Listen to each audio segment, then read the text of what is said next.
Itong mga halaman na to ay galing kay Ate Bekbek. Tawag ko lang ate pero hindi ko siya kamag-anak, pero siya ay kapitbahay namin dito sa lugar na to kung saan kami ay dating nakatira dito. Sa Kaling to. Doon kami nakatira sa kabila.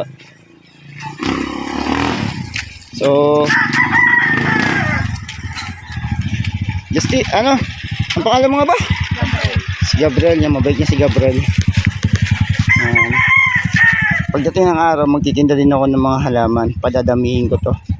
Laking tulong kasi yung pamilya ni Ate Bekbek sa akin kasi siya yung nagbibigay ng mga damit, kalakal, tamo, halaman, binibigyan pa ako.